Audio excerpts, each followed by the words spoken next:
प्रश्न उसमें बड़ा सार्थक था कि जब परीक्षित को श्राप मिला 7 दिन बाद मरना है, तो परीक्षित ने क्या किया? सब कुछ छोड़ छाड़ करके वन आ गए गंगा जी के किनारे, और गंगा किनारे बैठकर क्या कर रहे हैं? संतों का दर्शन।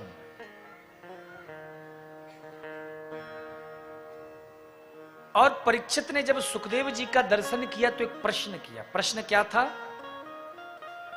कल कौन कौन कथा में आया था? जरा हाथ ऊपर करके बताओ। सबरे कथा में आए थे आप लोग? तो क्या प्रश्न किया था लास्ट में सुखदेव जी से परीक्षित जी ने? हाँ,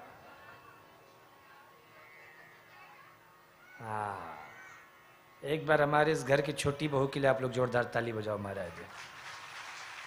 बहुत बढ़िया। प्रश्न क्या था? जल्दी मरने वाले को, जल्दी मरने वाले को, कुर्सी वालों, अतः पृच्छामि संसिद्धिम योगिनां परमं गुरुं पुरुषस्येह यत् कार्य म्रियमाणस्य सर्वथा। जल्दी मरने वाले को क्या करना चाहिए? अच्छा, कोई बता सकता है कि कब मरेगा? बोलो अहमदाबाद वालों, कब मरोगे? मैं बताऊं कब मरोगे? 7 दिन में मरोगे। कितने दिन में? कितने दिन निकल गए अपनी कथा के? आज कौन सा दिन है? तीसरा दिन है। कितने दिन बचे? बस 4 ही दिन बचे हैं। किसी को फिक्र है, टेंशन है मरने की? नहीं है? चलो तो थोड़ा हम दिए देते हैं। बोलो राधे राधे। सुखदेव जी इस प्रश्न को सुनकर गदगद हुए। उन्होंने कहा, राजन, ये जो तुम्हारा प्रश्न है ये अपने लिए नहीं है, अपने कल्याण के लिए नहीं है, अपितु ये पूरे जनमानस के कल्याण के लिए। और देखो एक बात बता दूं, जब कोई बात अपनी हो या अपने दुख की हो तो वो व्यथा होती है, लेकिन यदि वही बात भगवान से जुड़ जाए तो वो व्यथा भी कथा बन जाती है।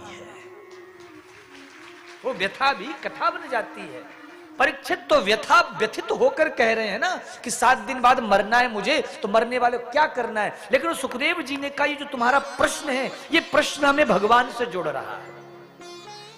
ध्यान देना, अगर आपका संकल्प केवल अपने स्वसुख के लिए है तो कोई बड़ी बात नहीं है, लेकिन आपके संकल्प से सैकड़ों का कल्याण हो रहा है तो वो संकल्प कल्याणकारी है।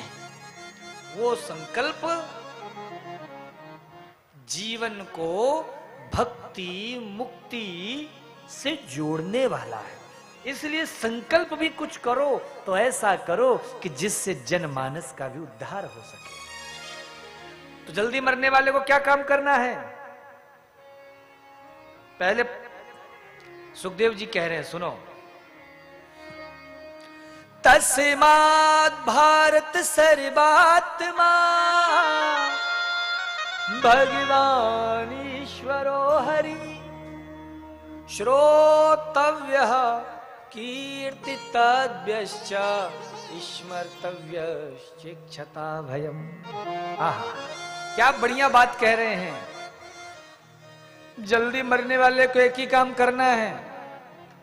पहले पता करो अहमदाबाद में ये सोहम ग्राउंड कहाँ है, फिर पता करो कथा कितने बजे से शुरू होती है। फिर जैसे ही पता लग जाए तो तुरंत दौड़ते भागते आओ और कथा में बैठ जाओ। जल्दी मरने वाले को एक ही काम करना। और अपने महाराज जितने भी समय कथा में बैठे वो सब जान गए कि मृत्यु का कोई ठिकाना नहीं है। यमराज की जब अदालत चलोगे, पूछेगा हकीम तो तुम तब क्या कहोगे। तो भैया अदालत में सारा जज साहब के सामने जब पेशी होगी, सारा महाराज सच झूठ सब सामने आ जाएगा। इसीलिए कथा में आकर बैठो। क्यों? क्योंकि जल्दी मरने वाले को एक ही काम करना है। भगवान सुखदेव जी कह रहे, बोले श्रोतव्या, भगवान की कथा सुनो। फिर जब रास्ते से आरती के बाद जाओ तो ये चर्चा नहीं होनी चाहिए, अरे आज पड़ोसन नहीं आई, हमसे तो बड़ा कथा कथा भजन भजन करती थी, खुद ही नहीं आ रही है कथा में।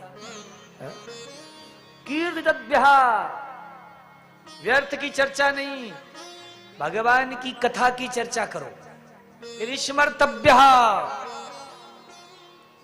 जब घर बैठो अकेले कोई काम ना हो तो कथा की चिंतन करो। आज महाराज जी ने ये बात बड़ी बढ़िया बताई है। आज मैं अपनी बहुरिया को भी नहीं ले जा पाई, कल से लेके जाऊंगी। कुछ भी हो जाए, लेकिन ये बात मैं अपने नाती पोतों को भी सिखाऊंगी। तो स्मर्तव्यः, भैया श्रेष्ठ तो वही है कि जो खुद तो डूबे और दूसरों को भी जो साथ में आए उन्हें भी हरि कथा में डुबा दे, वही श्रेष्ठ है।